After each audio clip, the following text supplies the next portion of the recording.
2001년 브라질에서 로니 빅스라는 남자가 언론을 통해 공식 발표를 한다. 그것은 바로 자신이 조국인 영국으로 돌아가겠다는 것이었다.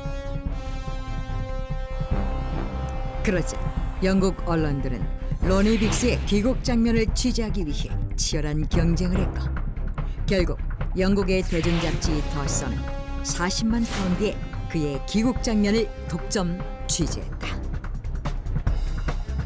그것은 그가 1963년 8월 8일 기관차 D316에서 일어난 영국 범죄 사상 가장 대담한 사건의 주동자였기 때문이었다.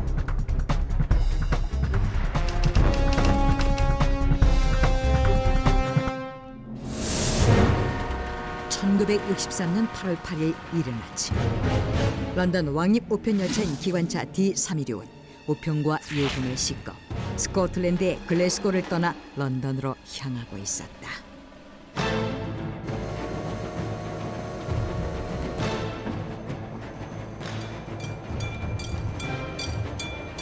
Huh? There wasn't any pre-warning of a stop here.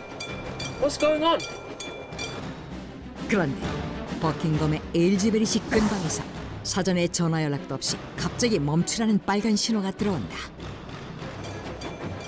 I don't know. I'll go out and ask the station master, yeah?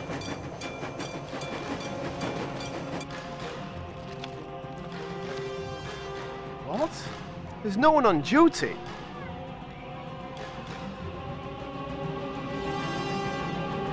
What the hell's going on?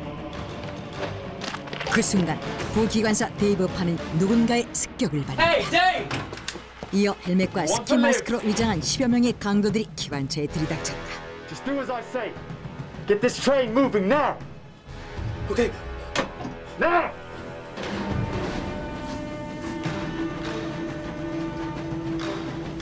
Pull over. Right over there. Okay. It's done. Let's go. Hey!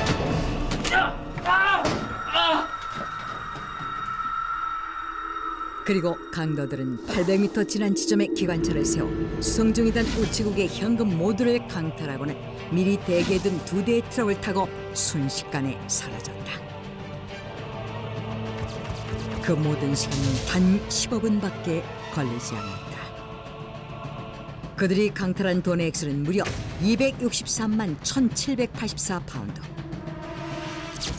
현재의 가치로 따지면 1,000억 원 상당의 어마어마한 돈이었다. 사고 발생 후 바로 연락을 받고 출동한 런던 경시청은 범죄 현장 주변을 샅샅이 수색했지만 사라진 범인들의 어떤 흔적도 확인할 수 없었다.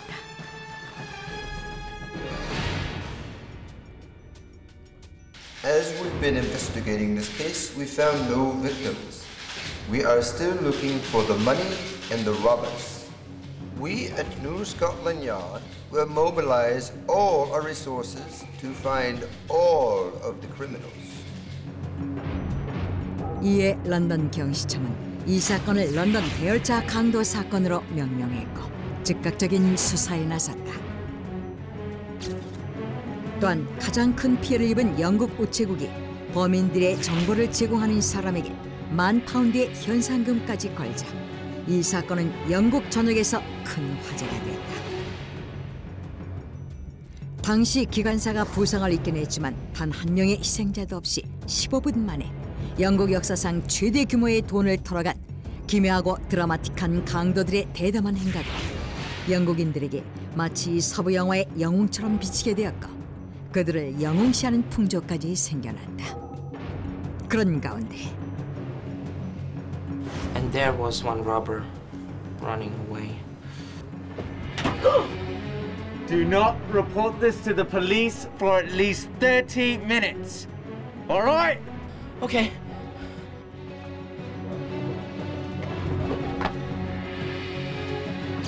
And he told me not to report anything to the cops for at least half an hour.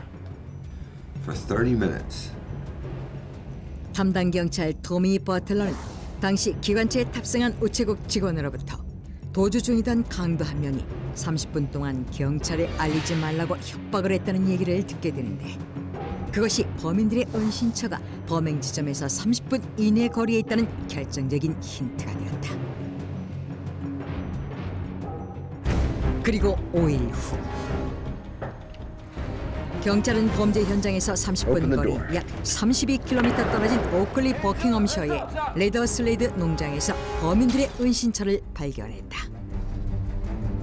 하지만 이미 범인들은 사라진 뒤였고 그곳은 온통 불타 있었다. 그리고 당시 범행에 사용됐던 2대의 트럭들과 먹고 남긴 음식들, 침구류, 돈을 담은 우체국 가방 등 그들이 버리고 간 물건들만이 발견되었다. 그런데 얼마 후 범행에 가담했던 주동자 브루스 레이놀즈, 로니 빅스를 포함한 13명이 경찰에 체포되었다. 사건을 담당한 런던 경시청 경사 토미 버틀러에 따르면 이 사건을 주도한 자가 브루스 레이놀즈였고 그는 어느 추리소설 작가에게 범행 계획이 담긴 시나리오를 거액의 돈을 주고 구입한 후 15명의 갱단을 조직해 그 시나리오대로 우체국 예금을 수송하는 기관차를 털었다고 한다. 그리고 강도들은 범행을 저지른 후 은신처에서 기거하며 돈을 나눴고 은신처를 불태우기 위해 6명을 고용했는데 고용된 이들의 완벽하지 못한 뒤처리로 경찰은 범인들의 지문을 발견했고 2명을 제외한 나머지 13명을 체포할 수 있었다는 것이다. 하지만 토미 버틀러 형사는 범행 시나리오를 판 추리소설 작가가 누구인지 회수하지 못한 나머지 돈의 행방, 아직 체포하지 못한 2명 및 사건의 자세한 내막을 범인들에게 자백받지 못했다고 발표했다. 얼마 후 재판 결과 런던 대열차 강도들은 엄청난 액수의 돈을 훔친 죄로 각각 25년에서 30년형을 선고받았다. 그러던 15개월 후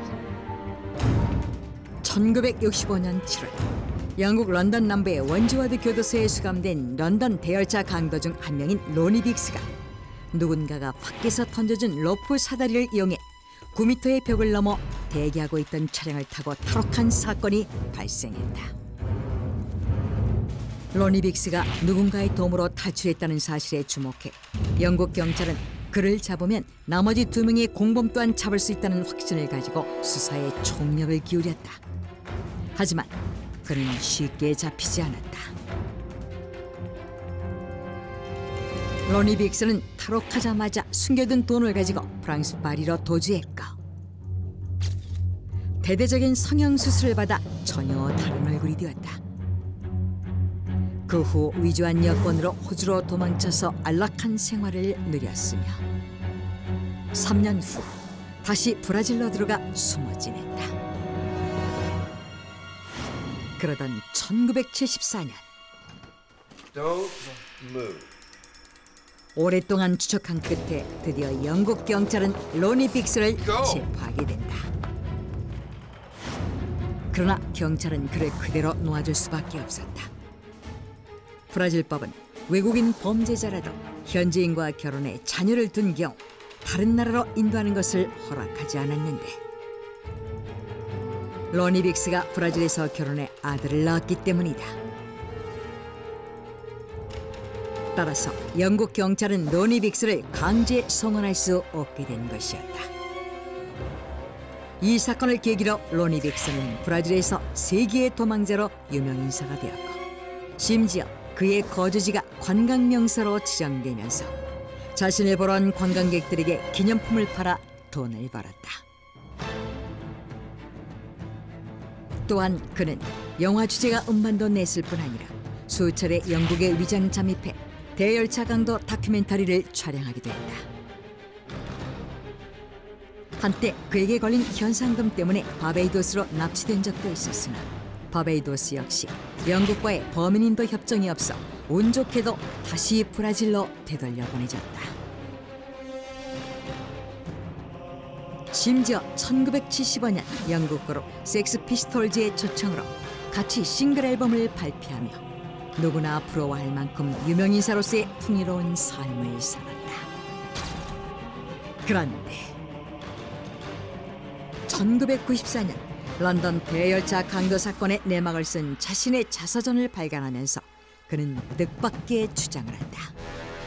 Frankly, I'm not that familiar with this man named Bruce Reynolds, the so-called leader of the gang. I just did my job, throwing money bags on a truck at my acquaintance's request. 로니 빅스는 사건의 주동자인 브루스 레이놀즈를 잘 모를 뿐만 아니라 그가 아닌 다른 사람의 부탁으로 열차에 올라 돈을 트럭에다 던져 넣는 일에만 참여했다고 한다. 이는 로니 빅스뿐 아니라 공범 15명 역시 서로 모르는 사이였고 단지 누군가에게 들은 각자의 역할만 알고 범행에 가담했다는 것이다. 그러므로 누구 하나 이 완벽한 범행 시나리오를 아는 사람이 없었다는 것이다. 이어 체포되지 않은 2명의 범인 중 1명은 버킹엄쇼의 레더슬리드 농장에 은신처를 제공한 사람이었고 다른 1명은 우체국 내부 인물로 기밀인 열차 시간표를 알려주었다는 놀라운 사실도 새롭게 공개했다. 결국 그의 발표로 영국 경찰은 런던 대열차 강도 사건을 재수사한다. 그런데 The two criminals who are still out there, they are the first and the second engineers. 일부에서는 사건 당시 기관차를 운행하던 기관사와 부기관사가 범행에 동조한 것이라고 주장했다. 하지만 기관사 잭 밀스는 백혈병에 걸려 이미 사망했으며 부기관사 데이브 파더 공범이라고 입증할 만한 증거가 아무것도 없었다. 결국 영국 언론은 브라질에 있는 로니 빅스에게 풀리지 않는 이 사건에 관해 더 정보를 얻고 싶어 했고 도망자 신세임에도 불구하고 그는 유명세를 이용해 자신을 찾아온 언론들을 골라가면서 인터뷰에 응했을 만큼 도도하게 행동했다. 그리고 2001년 5월 그는 아들 마이클과 함께 영국으로 돌아와 자수하겠다고 밝히면서 영국을 또다시 떠들썩하게 만들었다. 얼마 후 로니 빅스는 민간 항공기로 영국에 도착한 뒤 즉시 체포되어 런던 남동부 벨마치 교도소에 수감되었다. 사람들은 드디어 로니 빅스가 입을 열어 런던 대열차 강도 사건의 전말을 알게 될 것이라고 기대했으나 병을 앓고 있던 그는 단지 죽기 전 고향 리버풀 선술집에서 맥주 한 잔을 마시고 싶었다고 귀국 이유를 밝혔다. 그리고 그 후 영국 법무부는 로니 빅스의 병세가 악화되자 가석방을 허가했다. 영국 범죄 사상 가장 대담한 사건으로 불리는 런던 대열차 강도 사건. 그렇지만 이 사건의 전말은 아직도 밝혀지지 않아 미스터리로 남아있다. 과연 15명의 범인들 중 잡히지 않은 2명의 범인은 누구였으며 사라진 돈의 행방은 어떻게 된 것일까? 그리고 이 완벽한 범행 시나리오는 과연 누구의 지휘하에 이루어졌던